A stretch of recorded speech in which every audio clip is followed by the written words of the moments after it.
Sure, let's break it down even more, step by step, and go into detail about each part. Sogora inscription.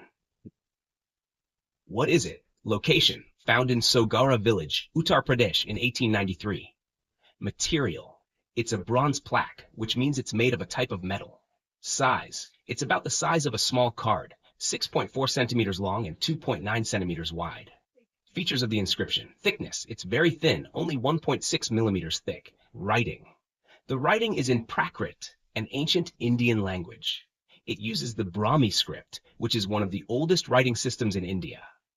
Symbols. At the top, there are 7 symbols. We aren't sure what they mean, but they might have been used to decorate the plaque or show it was official. Content of the inscription. What it says. The inscription is like a message from officials called Mahamantras, who were like government workers. It was sent from a place called Manavasiti. The message states that if there is a drought, a time when there isn't enough rain and crops fail, food from the storage houses in different places like Triveni and Mathura should be shared with the people and not kept back. Dating the inscription. When was it made? Scholars, people who study history, argue about when this was made. Some think it's from before Ashoka, known as pre-Ashokan. Most scholars believe it's from after Ashoka's time, called post-Maurya. Speculation. A historian named K.P. Jayaswal thought that a crescent symbol at the top might link it to Chandragupta Maurya, a famous king. He also connected this to a legend about a great famine during that king's reign, but these ideas are considered uncertain.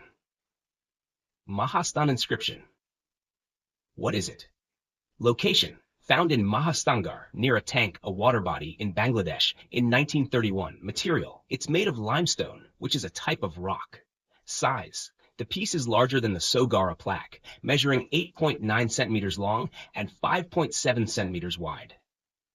Features of the inscription. Writing. The inscription has 7 lines of writing. Part of it is missing, and the last line is damaged. The script is similar to those used by Ashoka, which suggests it might be from his time or around that time. Content of the inscription. What it says. The inscription records a message from a ruler. It was directed to the Mahamatra stationed in Pundranagara, which is where Mahastangar is located. The message is about helping people during a famine, a severe shortage of food. People mentioned. The people needing help are called the Samvamgiyas, who lived in that area. Relief measures. Loans and food. The ruler decided to give a loan in coins called Gandakas to a leader named Galadana. This means Galadana would get money to help his people. They also planned to distribute dhanya, which means rice or paddy, from the granary, a place where grains are stored. Hopes for recovery. The ruler expressed hope that these actions would help the people survive the famine. The last part of the inscription suggests that once the people recovered, they would need to pay back the coins and the rice to the treasury, the government's storage of money and food. Summary of both inscriptions. Sogora inscription. It's an order to share food during droughts, indicating concern for the people's well-being. Mahastan inscription. It shows a ruler's effort to provide financial help and food to people suffering from famine, indicating that rulers were expected to care for their citizens. Example to understand better. Think of a school during a bad winter where many students can't get lunch because it's too cold for their parents to go out. The principal might decide to share food from the school kitchen with those students so they don't go hungry. Just like this, the inscriptions show how ancient rulers like Ashoka cared for their people during tough times by organizing food and financial help. Extra information. These inscriptions help us understand government responsibility.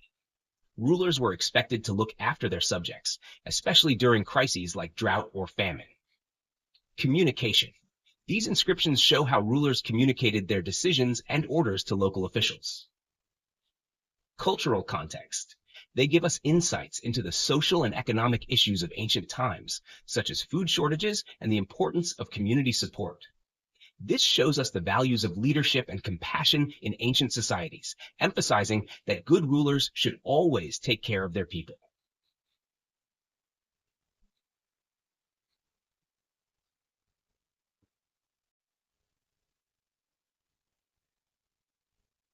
Sure.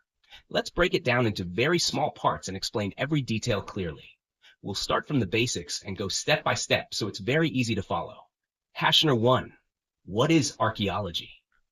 Archaeology is like digging in the ground to find very old things like tools, buildings, pots, and coins. These old things tell us about how people lived long, long ago. Imagine finding an old toy or plate in your backyard. An archaeologist would study that to learn about life in the past. 2. What is numismatics?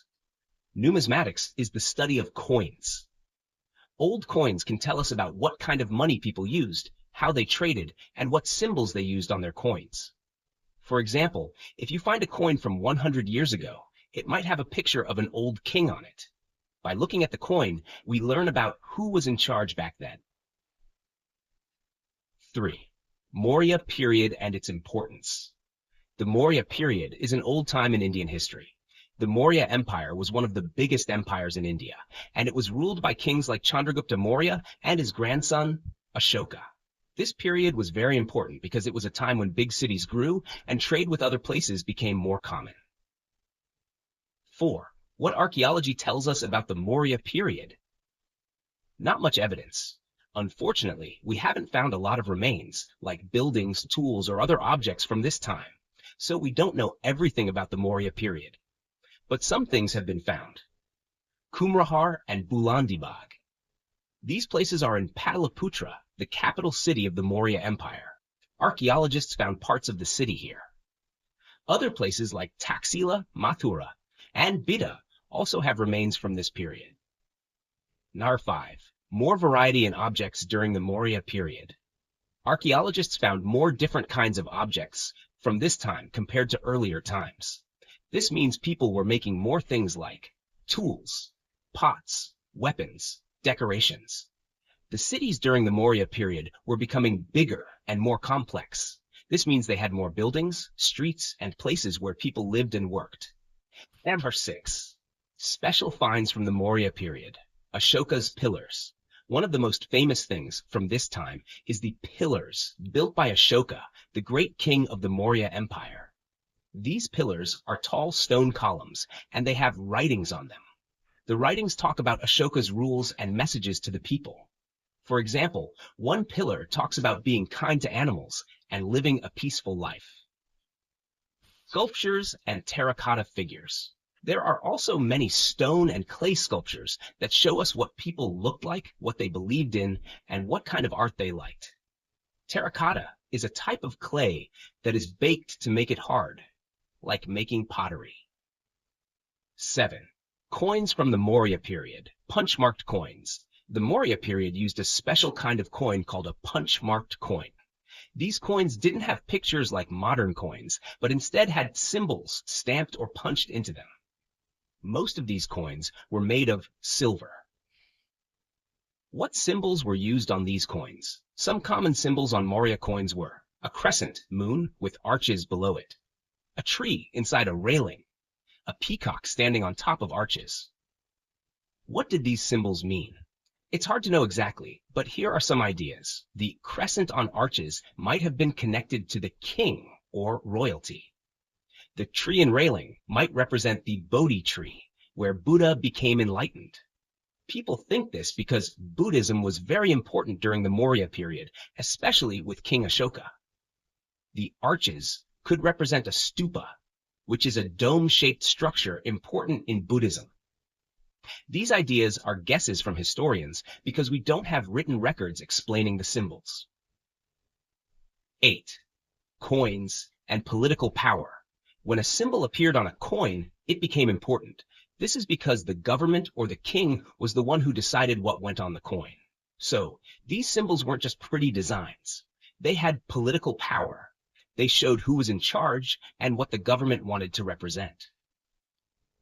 9. Different types of coins.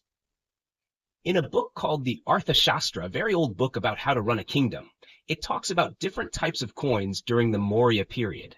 Silver coins were called panas. These were the most valuable coins. Copper coins were called mashakas. These were less valuable than silver coins. Summary to remember. Archaeology helps us find old objects from the Maurya period, but we don't have many details. Some important places where archaeologists found things from this period include Pataliputra, Taxila, Mathura, and Beta.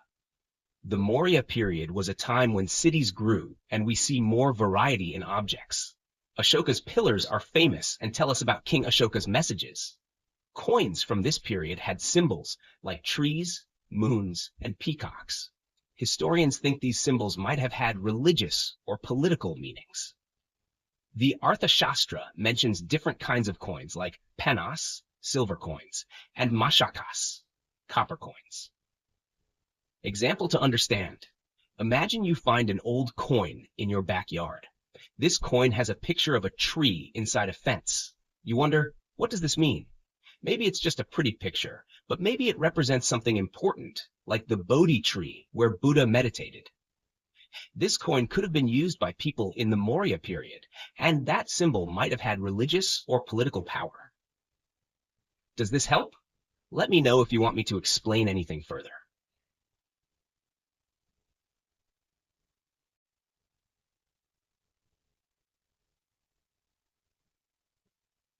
Let's break this down step by step in the simplest way possible so it's easy to understand.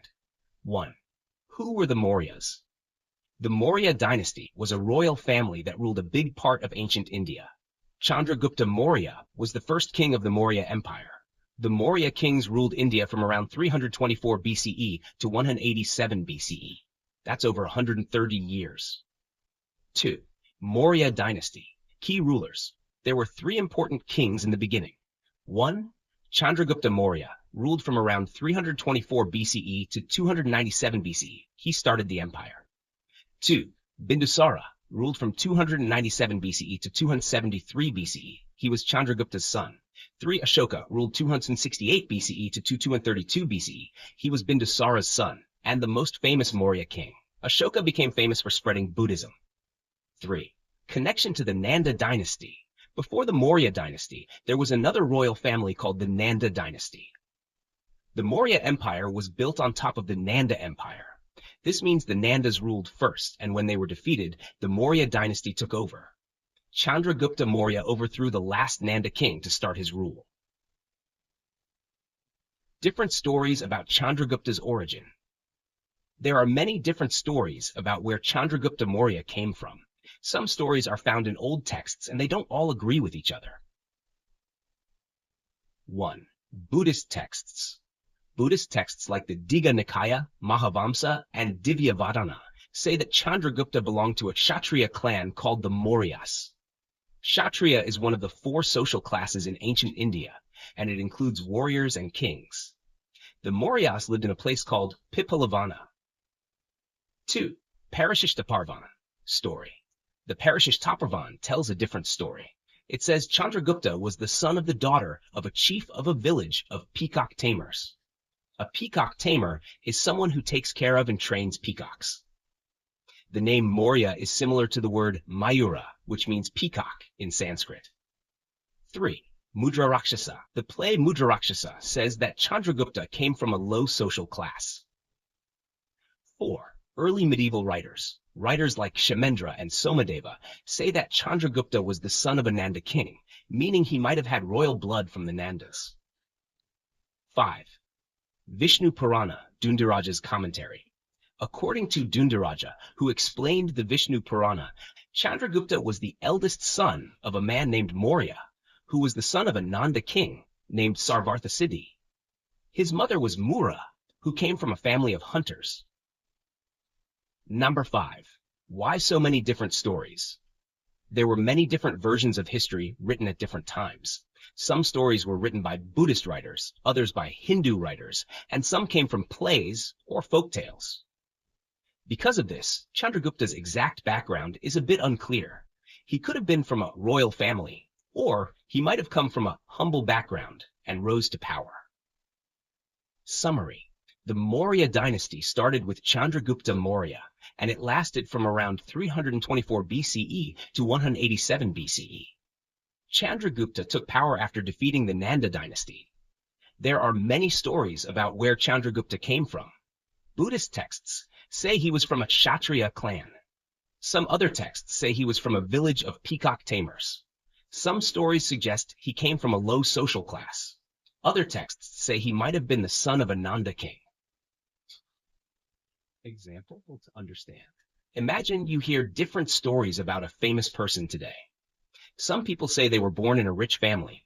Others say they came from a poor village. Each version of the story tells a little bit different information, but they all agree that this person became powerful in the end, just like how different texts tell different stories about Chandragupta Maurya's background. Does this explanation help? Let me know if you want more details.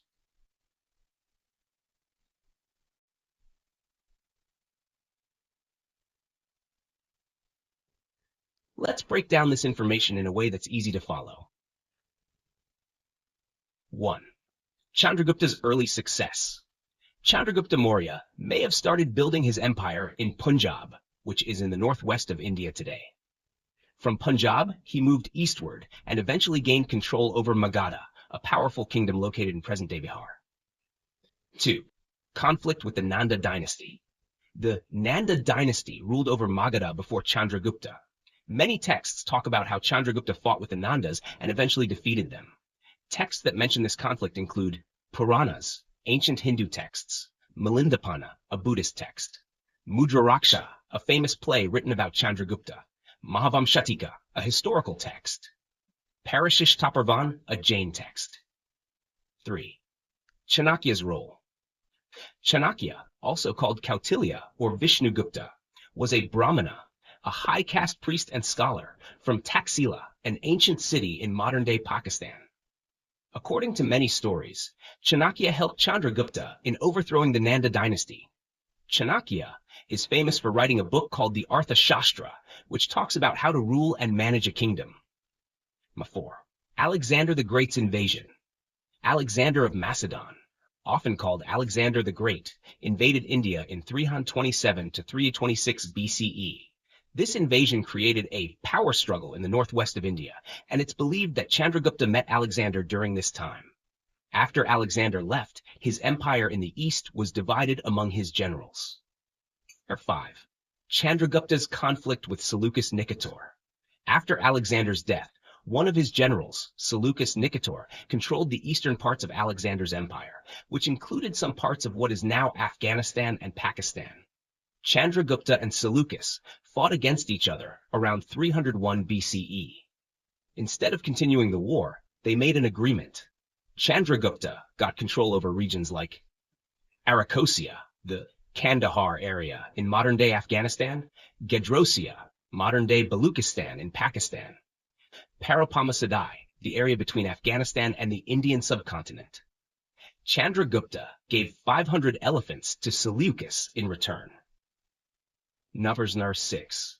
Marriage alliance and relations with the Greeks. Some stories suggest that part of the agreement between Chandragupta and Seleucus involved a marriage alliance, meaning that people from both sides might have married each other. However, it's not clear if this really happened, or if the agreement just allowed intermarriage between Greeks and Indians in general. Summary. Chandragupta Maurya started by gaining power in Punjab, then expanded his empire eastward by defeating the Nandas. Chanakya, a scholar from Taxila, helped him overthrow the Nandas. During Alexander the Great's invasion of India, Chandragupta might have met him. Later, Chandragupta fought against Seleucus Nicator, one of Alexander's generals, and made a peace agreement. In this agreement, Chandragupta gained some territories and gave Seleucus 500 elephants. It's unclear if there was a marriage alliance or just a general agreement allowing intermarriages between Greeks and Indians. Example for better understanding. Imagine two leaders are fighting over land. Instead of continuing the war, they decide to make peace. One leader gives the other valuable elephants as a gift, and in return, he gets some important pieces of land. They also agree that their people can marry each other's citizens to keep the peace. Does this make sense? Let me know if you want more clarification.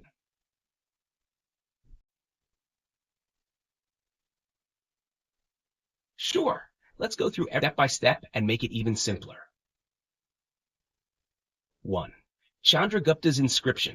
An inscription is a writing carved into stone. It gives us real proof of what happened in the past. The only real inscription we have about Chandragupta Maurya is from the 2nd century CE. This is hundreds of years after he lived. This inscription is called the Junagar inscription, written during the time of a ruler named Rudradaman. It talks about a water reservoir, lake called Sudarshana Lake. The inscription says that Chandragupta was the one who started building this lake. 2. Chandragupta's empire in the south. Chandragupta Maurya's grandson, Ashoka, ruled after him, and by that time, the Maurya Empire was very large. It had spread all the way to the south into a region called Karnataka, which is a state in southern India today. But it seems that Chandragupta himself had conquered the southern areas long before Ashoka's time. Poem literature. Talk about the Mauryas. There are very old Tamil poems from southern India that are called Sangam literature. They tell us stories from that time. One of these poems, called Akananuru, was written by a poet named Mamulanar. He talks about the Maurya army in 2 of his poems, Akam 251 and Akam 281. A4. Akam 251, poem story. The Koshar were a group, probably a kingdom, in the south of India. They were fighting their enemies, the Mokur. Even though the Koshar won many battles, they couldn't defeat the Mokur. So they asked for help from the Mauryas, who had a huge army. Mauryas sent their army to help the Koshar. The poet Mamulanar describes how the Maurya chariots, horse-drawn war vehicles, traveled through the mountains to go south and fight. Akam 281, poem story. In another poem, Mamulanar talks about the Maurya army again. He mentions a group of people called the Vadagar.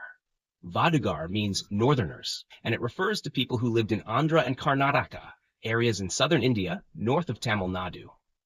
The poem says that the Vadagar formed the front lines of the Maurya army when they marched south for battle. 6. What these poems tell us. If these poems are true stories, they show that 1. The Maurya Empire was involved in southern Indian politics and wars. 2. They had an alliance, friendship, with the Koshar, a southern kingdom. 3. Southern people, Deccan soldiers, were part of the Maurya army. Example to understand better. Let's imagine a king from the north with a huge army, Chandragupta. There is a southern king, the Koshar, who is fighting his enemies, the Mokur. The southern king asks the northern king for help. The northern king sends his soldiers, and together they march through mountains to reach the southern lands. When they get there, some local soldiers from the south also join the northern king's army, and they fight together. Summary. 1. Chandragupta Maurya is mentioned in an inscription for building a lake called Sudarshana. 2. His empire extended to southern India into Karnataka.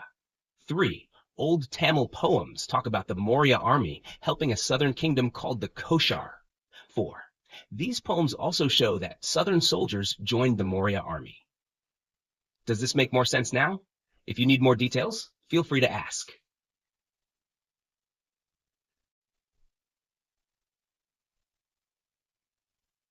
Let's break this down even more, step by step.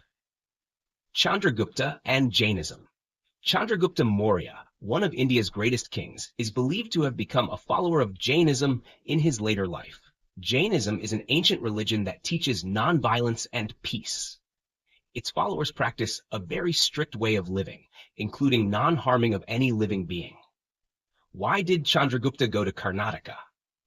Jaina stories tell us that a Jain saint named Bhadrabahu predicted that a terrible famine, a time when there is very little food, would hit Magadha, the kingdom ruled by Chandragupta.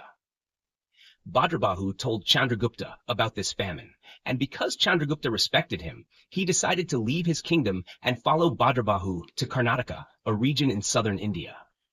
Shravanabelagola, a place in Karnataka, is said to be where they went.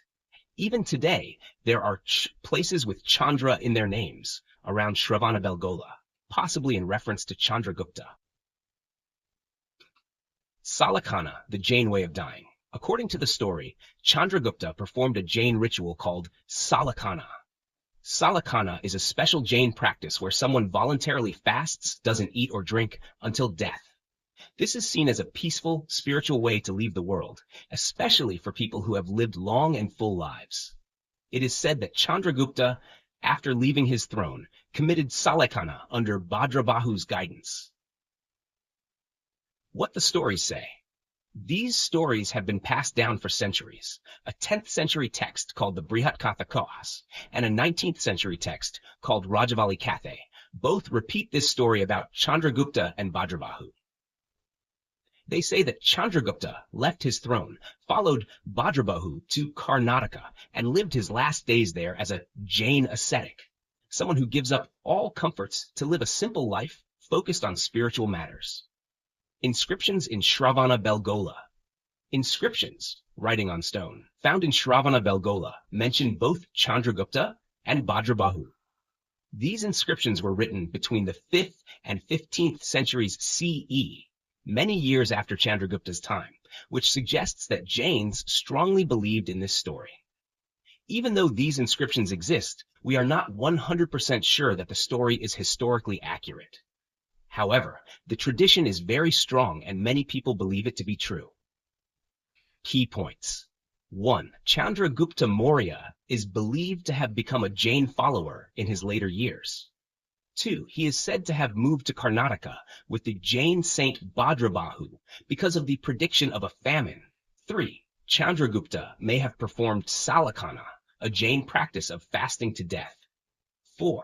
There are inscriptions in Shravana Belgola that mention Chandragupta and Bhadrabahu, supporting the Jain tradition of his connection with Karnataka. 5. The story is strong, but historical proof is not fully confirmed. Example for better understanding. Imagine a powerful king who has conquered many lands. After ruling for many years, he meets a wise spiritual teacher who predicts a big disaster like a famine. The king trusts this teacher so much that he decides to give up his throne, leave his kingdom, and live a simple life with the teacher. In his final days, the king chooses to peacefully fast until he dies, following the teacher's religious practices. This is the story of Chandragupta Maurya and his connection with Jainism and Karnataka. I hope this detailed explanation makes things clearer. Let me know if you have any more questions or need further details.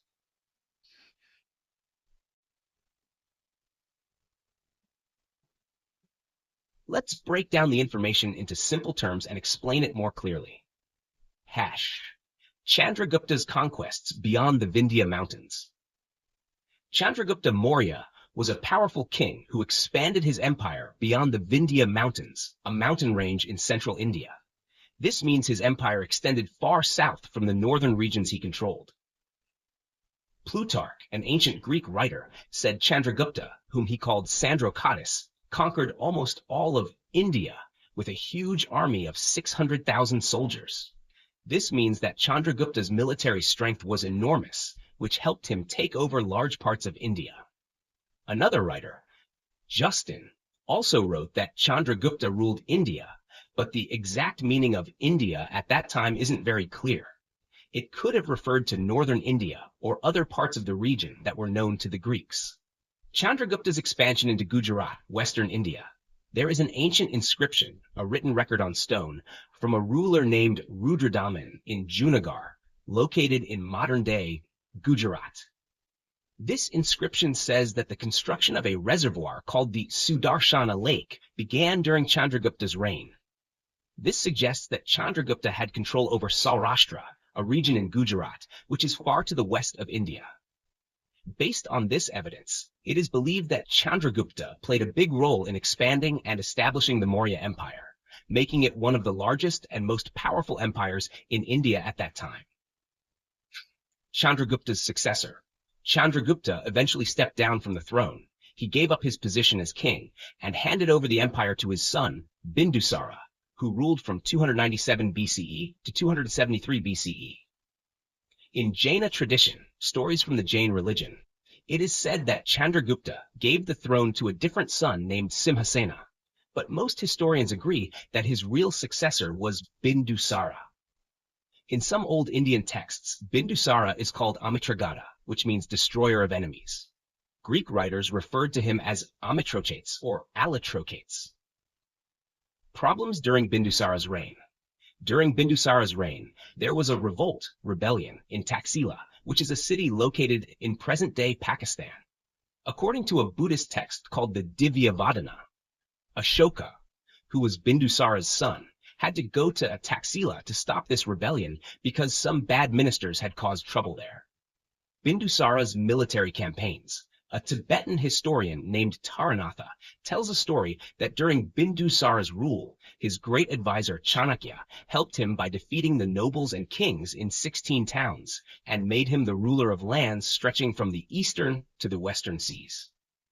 Some historians believe this story hints that Bindusara may have conquered the Deccan region, southern India, but others think this story could just be talking about suppressing revolts in these areas. Important takeaways. 1. Chandragupta Maurya built a vast empire that stretched beyond central India and may have even reached Gujarat in the west. 2. Plutarch and Justin, Greek and Roman writers, described Chandragupta as a ruler of almost all of India. 3. Bindusara, Chandragupta's son, took over the empire after him and may have expanded it further south or dealt with local uprisings. 4. Chanakya, who had helped Chandragupta become king, continued to play an important role during Bindusara's reign, possibly helping him control or expand the empire. In simple terms, Chandragupta Maurya started a huge empire, made it powerful with military force, and passed it on to his son Bindusara, who also ruled successfully and might have continued to expand it. There were some revolts and challenges, but the empire remained strong during this time.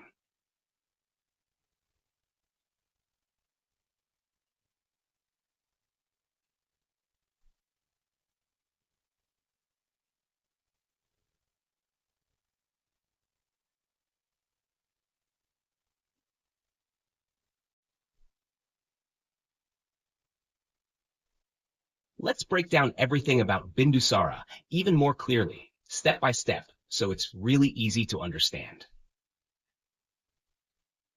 1. Buddhist sources are silent. Buddhist books, the stories and histories written by Buddhists, don't say much about Bindusara. Unlike his son, Ashoka, who became very famous for following Buddhism, Bindusara isn't talked about much in these books. This could mean that Bindusara wasn't very involved with Buddhism, or it just wasn't recorded in Buddhist texts. 2. Ajivika fortune teller. There's a story about an Ajivika. The Ajivikas were a religious group like the Buddhists and Jains. An Ajivika fortune teller, someone who predicts the future, once told Bindusara that his son, Ashoka, would become a great king. This story might suggest that Bindusara was friendly toward the Ajivikas and may have supported them more than the Buddhists. 3. Relations with Western kings. Bindusara had contacts with kings from Western countries, especially Greece and Egypt. Ambassador from Syria. Strabo, a Greek writer, tells us that Antiochus, the king of Syria, sent an ambassador, a special messenger named Demachus, to meet Bindusara. This means Bindusara had diplomatic relationships with powerful kings from faraway lands. Ambassador from Egypt. Another writer, Pliny, says that Ptolemy II Philadelphos, the king of Egypt, sent his own ambassador named Dionysius to Bindusara's court. This shows that Bindusara was respected by important rulers, and they wanted to keep friendly relations with him. 4. Funny story about wine, figs, and a philosopher. There's a fun story that shows how Bindusara interacted with these foreign kings. What Bindusara wanted. Bindusara asked Antiochus, the king of Syria, for 3 things. 1. Sweet wine, wine that tastes sweet. 2. Dried figs, a type of fruit that's dried and preserved. And 3. A sophist, which is a Greek philosopher who is good at debating and thinking deeply. Antiochus's reply. Antiochus said he could send the wine and figs, but he couldn't send a sophist, a philosopher. He explained that it was against Greek laws to sell a philosopher. This shows that philosophers in Greece were very respected, and they couldn't be treated like things to buy and sell. Navar 5. Sanchi inscription. there is an old writing called an inscription found at Sanchi, which is a very famous Buddhist place in India. The inscription might talk about Bindusara, but it's hard to know for sure because the writing is broken and incomplete. If it does mention Bindusara, it could show that he had some connection to Buddhism or Buddhist places, even though the Buddhist stories don't say much about him.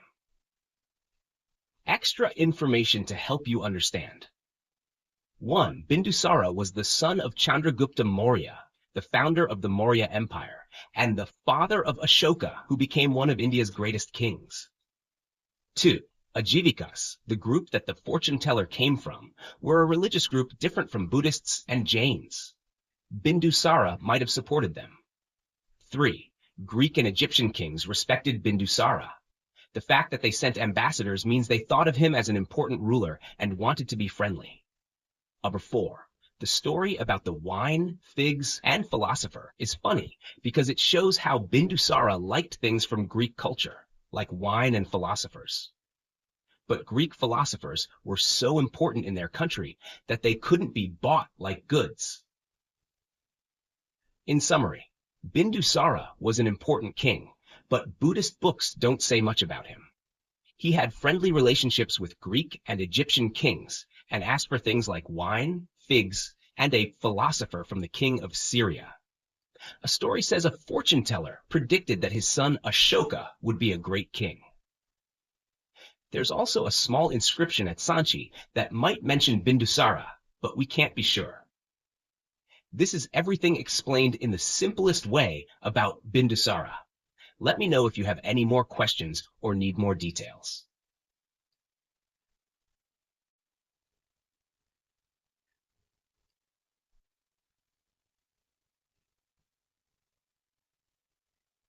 Let me explain everything about Bindusara's death and the events that followed in the simplest way possible, step by step.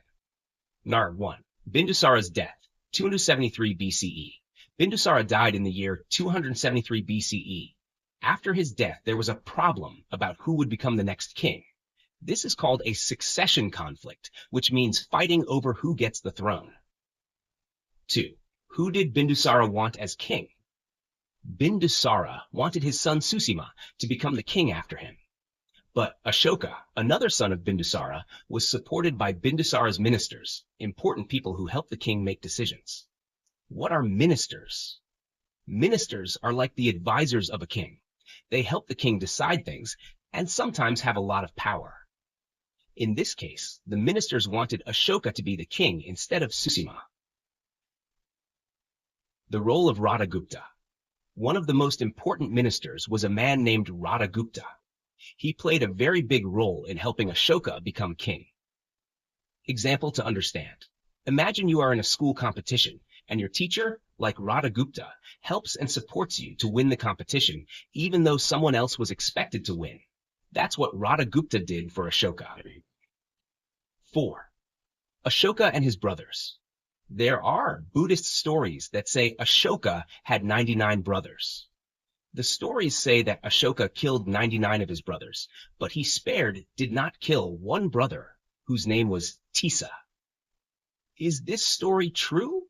These stories come from Buddhist texts, like the Didipavamsa and Mahavamsa, old books written by Buddhists. But we need to be careful because Buddhist texts often show Ashoka as a perfect king, and they might not tell the full truth. Number 5. Ashoka's close connection with Buddhism. Ashoka is closely connected to Buddhism. He became a Buddhist later in his life and is known for spreading Buddhism far and wide. What does this mean? Since Buddhist texts really like Ashoka because of his support for Buddhism, they might show him as better or nicer than he really was. So we have to be careful when reading these stories because they might not be completely neutral or fair. In summary, 1.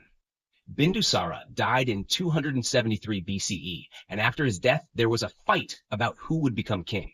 2. Bindusara wanted his son Susima to be the king, but the ministers wanted Ashoka. 3. A minister named Radhagupta was very important in helping Ashoka become the king. 4. Buddhist stories say that Ashoka killed 99 brothers and only spared Tisa, but we need to be careful because these stories might not be 100% true. 5. Ashoka is shown as a great king in Buddhist texts because he supported Buddhism, but the stories about him may not be fully objective. Extra information to help you. Ashoka is one of the most famous kings in Indian history. His rule is often seen as a turning point for Buddhism because he helped spread it across India and other parts of Asia. The idea of killing brothers to become king was not uncommon in history. Many kings in different parts of the world did this to eliminate threats to their power. I hope this explanation made everything super clear. Let me know if you want to dive deeper into anything else.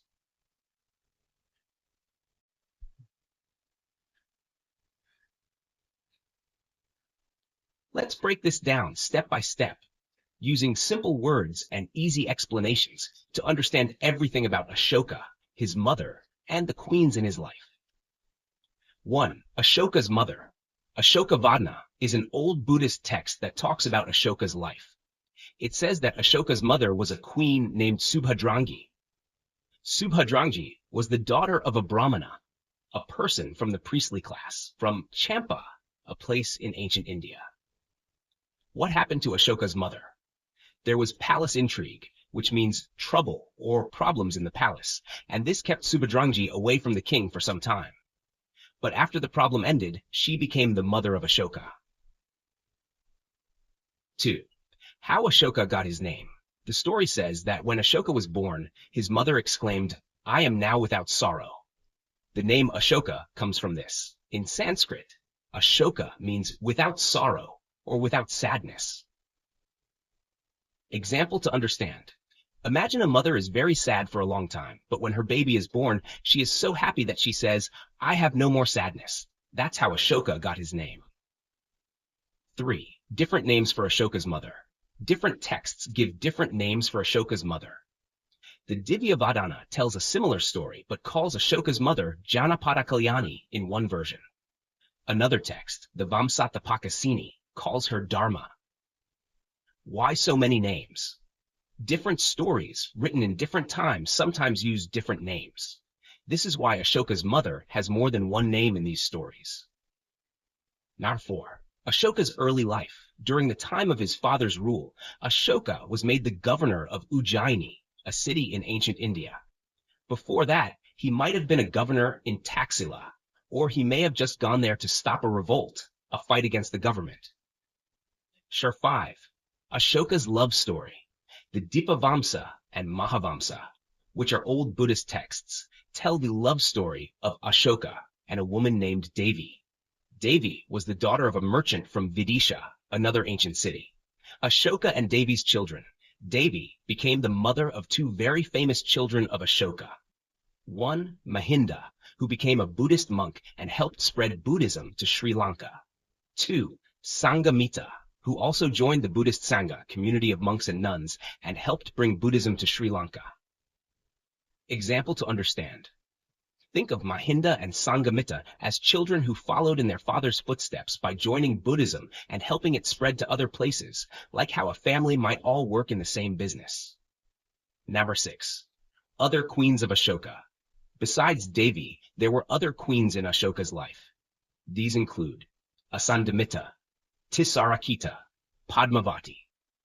Number 7. Queen Karuvaki. There is an inscription writing on stone found on the Allahabad Kosam pillar, which talks about gifts given by a queen named Karuvaki. Example to understand. In ancient times, kings and queens would leave messages carved in stone to remember important events, like gifts given to religious places or people.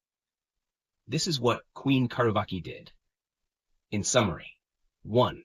Ashoka's mother was named Subhadrangi, but different stories call her Janapada Kalyani or Dharma. 2. When Ashoka was born, his mother said she had no more sorrow, so he got the name Ashoka, meaning without sorrow. 3.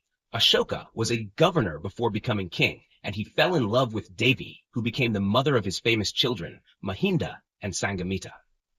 4. Ashoka had other queens, including Asandamita, Tisarakita, Padmavati, and Karuvaki, who gave gifts that are written about in old stone inscriptions. This is a simple way to understand the story of Ashoka, his family, and the queens in his life. Let me know if you want to know more.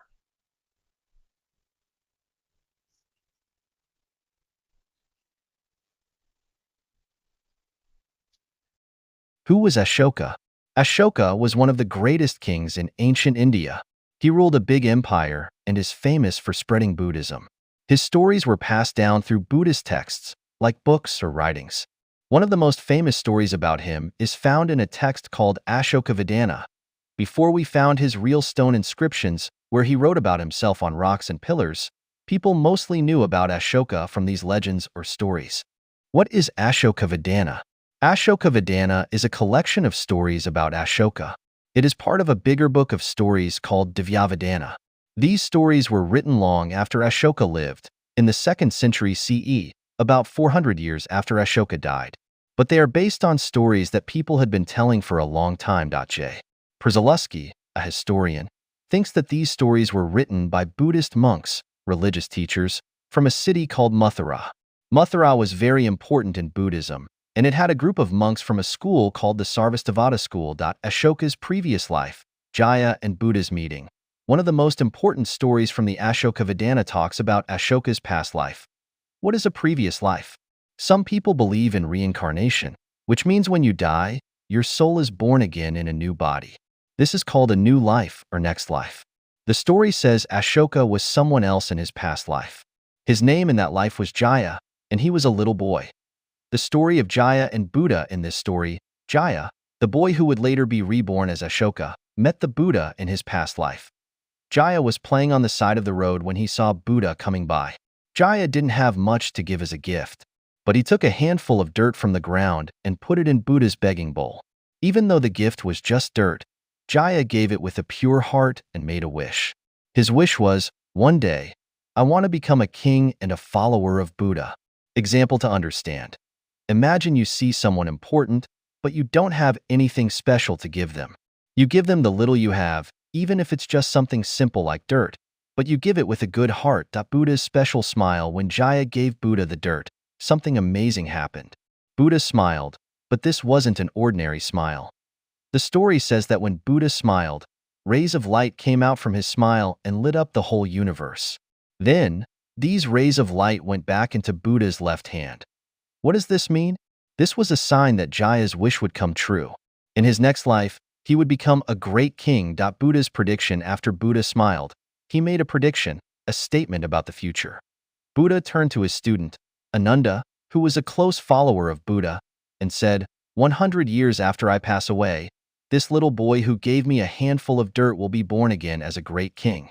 He will be a Chakravarti, which means a king who rules his kingdom with righteousness, justice, and fairness. This king will rule from a city called Pataliputra, which was a very famous city in ancient India and later became the capital of Ashoka's empire. What is a Chakravarti? A Chakravarti is a special kind of king in ancient Indian tradition. He is a king who rules over the whole world and does so with kindness, fairness, and justice. Ashoka is considered a Chakravarti because he ruled a huge empire and was known for being a just and good king. Summary of the story. In his past life, Ashoka was a boy named Jaya. Jaya gave Buddha a small gift of dirt with a good heart. Jaya made a wish to become a king in his next life and to be a follower of Buddha. Buddha smiled, and this smile was a sign that Jaya's wish would come true. Buddha then told his student Ananda that in 100 years, Jaya would be reborn as a great king, known as a Chakravarti, who would rule from Pataliputra. Why is this story important? This story is important because it explains why people believe that Ashoka was destined, meant, to be a great and righteous king. The story shows that even in his past life, Ashoka had a strong connection to Buddha and Buddhism. It also explains why Ashoka became such an important figure in spreading Buddhism across his empire. More information to simplify the story. Why dirt? The boy, Jaya, gave dirt because he didn't have anything else to offer. But in Buddhism, it's the intention or good heart behind the gift that matters, not the gift itself. This shows that even a small gift, when given with kindness, can have a big impact. Buddha's smile. In many Buddhist stories, Buddha's smile is a sign of something special or important. It means that Buddha sees something good or meaningful. In this case, Buddha smiled because he saw Jaya's good heart and knew Jaya would be reborn as a great king. Rebirth. In Buddhism, people believe in rebirth, which means that when someone dies, they are born again in a new life. Jaya was reborn as Ashoka in his next life. Pataliputra. This was the name of a big, important city in ancient India. It became the capital of Ashoka's empire, which was one of the largest empires in Indian history. Let's break this down into the simplest terms, word by word, line by line, like you're learning for the first time. 1. Ashoka's early life. Ashoka was a king in ancient India, but when he was young, his father, Bindusara, didn't like him. This was because Ashoka wasn't good looking. His father thought Ashoka was ugly, but Ashoka was very smart. Even though he wasn't the first choice to be king, he found a way to take the throne. 2. How Ashoka became king. Ashoka wanted to be king, but someone else was supposed to be king before him. So Ashoka tricked that person. He made him fall into a pit filled with burning coals. This made Ashoka the king. 3. Ashoka the Fierce. At first, Ashoka was not a good king. People called him Ashoka the Fierce because he was very cruel. He had a bad temper. He got angry very easily. He was so mean that he tested his ministers, people who helped him run the kingdom, to see if they were loyal, and when they didn't pass the test, he killed 500 of them. When women in his palace insulted him, he had all of them burned to death. Ashoka enjoyed hurting people so much that he built a torture chamber, a place where he could watch people suffer for his own amusement. Example to understand. Imagine someone being very angry all the time and hurting others for fun. That's how Ashoka was in the beginning. Number 4. The change in Ashoka. Ashoka met a Buddhist monk, a religious person who teaches peace. This meeting changed Ashoka's heart. He no longer wanted to be cruel. He decided to follow Buddhism, a religion that teaches kindness and nonviolence. After this, people started calling him Ashoka the Pious, because he became a good and peaceful king. Example to understand. It's like when someone who was once a bully at school meets a kind teacher, and suddenly they change and become a very nice and helpful person. Number 5. Ashoka's torture chamber. There was a famous traveler named Xuanzang who came to India many years later in the 7th century CE. Xuanzang tells us that he visited the place where Ashoka had built his torture chamber. Example to understand. Xuanzang was like an explorer who saw the places where Ashoka once ruled. Number 6. Ashoka's last days. In the last days of his life, Ashoka became very generous. He started to give away everything he owned. He gave the wealth of the kingdom to the Buddhist monks, the Sangha. His ministers got worried that Ashoka would give away the entire treasury, all the money of the kingdom, so they stopped him from taking more from the treasury. But Ashoka still wanted to give, so he started giving away his personal things. In the end, he only had one fruit left, an amala fruit, and he gave that too. After giving away everything, Ashoka died peacefully. Example to understand. Imagine someone giving away all their toys and even their favorite snack to help others. That's how Ashoka became toward the end of his life, very kind and giving. Number 7. What is the meaning of this story? This story teaches us about how people can change. Ashoka started as a cruel person, but he ended up being a kind and peaceful king. The story is also about karma, the belief that what you do, good or bad, comes back to you. It shows the importance of being generous and helping others. The story also teaches about rebirth. In Buddhism, people believe that after you die, you are born again in a new life. 8. What do legends like these tell us? This story, and others like it, were written to inspire people and teach lessons. The story was changed over time to make it more interesting and to show people how important it was to be kind and to follow Buddhism. The story shows that even a king can make mistakes, but still find a way to become good. Example to understand. It's like when we hear stories about superheroes who make mistakes, but then change and use their powers to help people. The story of Ashoka teaches that even if you are powerful, being good and kind is more important. 9. The role of kingship in Buddhism. The story also shows that kings can play an important role in supporting religion. Ashoka became a role model for other kings because he used his power to spread Buddhism and help people. Example to understand. Imagine a leader who is not just strong, but also helps the people in their country to live better lives. That's what Ashoka did after he became a follower of Buddhism. Summary. Ashoka started as a cruel and angry king, but he had a change of heart after meeting a Buddhist monk.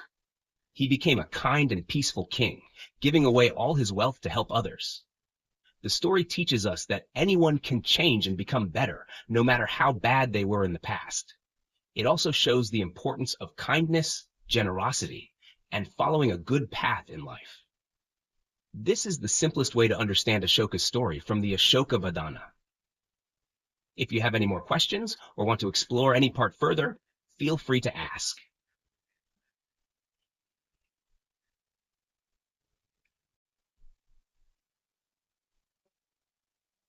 All right, let's go step by step in even simpler detail to help you understand everything clearly.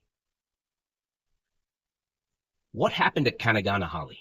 1. In 1993, a team of archaeologists, scientists who dig the ground to find old things, went to an area in Karnataka, a state in southern India. They were working near the Bhima River because a dam was going to be built. Before building something big like a dam, the government needs to check if there are any old, important historical sites underground. So, the archaeologists were checking to make sure they weren't missing anything valuable. Kanaganahalli village is near this river. When the archaeologists looked around, they noticed something odd, some stones in a field. These stones weren't in a straight line, but were placed in a curved shape, like a half circle. This is called an arc. It seemed unusual, so they decided to dig and find out what was under the ground. What did they find? 3. Excavation begins. When the archaeologists started digging in 1994 to 1995, they found a huge stupa. A stupa is a round, dome-like structure. In Buddhism, stupas are very important because they usually hold sacred items or relics related to Buddha or his followers. People would come to worship or meditate at stupas. This stupa was made of bricks and covered with limestone slabs, a kind of strong, durable stone. It was beautifully decorated with carvings, and there were other structures around it, like pillars, railings, and statues. 4. Coins and writing. They also found 60 coins from the Satavahana dynasty.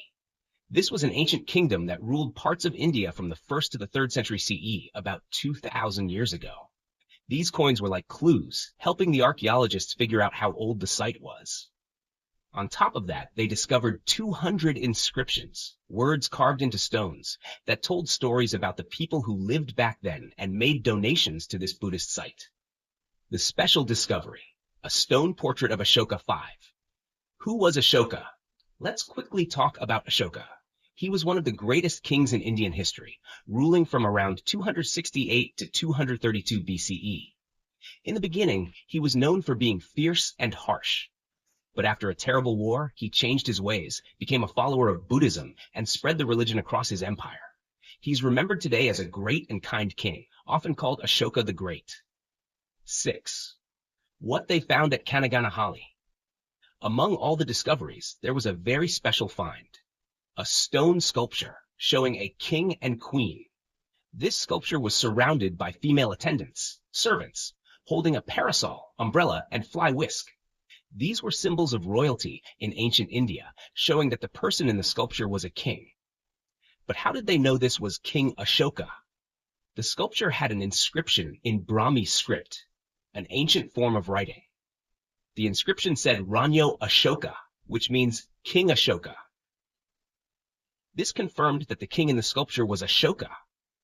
This was a big deal, because before this, there had been another sculpture at Sanchi, another ancient site, but they weren't sure if that sculpture was of Ashoka.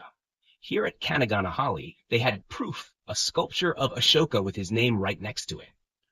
Why is this important? 7. Historical significance. This discovery was very important for several reasons. It gave us a clear image of what Ashoka might have looked like. Historians didn't have many confirmed pictures or sculptures of him before this. It also showed that Buddhism was very popular in this region of India, the upper Krishna River area around the 1st to 3rd centuries CE. The stupa and all the other things found around it tell us about how people in ancient times worshipped and respected Buddha. They built large, beautiful structures to show their devotion. 8. More excavations. After the first dig, the archaeologists returned in 1996 to 1997 for more systematic excavations, planned digging, to understand the whole area better. They found more sculptures and relics that gave them a better picture of Buddhism and the history of the region during that time. Simple example to understand. Imagine you are playing in your backyard, and while digging in the ground, you find a strange old coin with writing on it. You show it to an expert, and they tell you it's from 2,000 years ago and belonged to an ancient king. Then, while digging more, you find a statue of a king, and when you look closely, you see that the name of the king is written right next to it. You've just made an important discovery. That's exactly what happened at Kanaganahalli. The archaeologists found coins, sculptures, and writing that told them they were looking at a Buddhist site from about 2,000 years ago, and they even found a portrait of King Ashoka. I hope this helps you understand everything more clearly. Would you like to know more about Ashoka or the Satavahana dynasty? Let me know.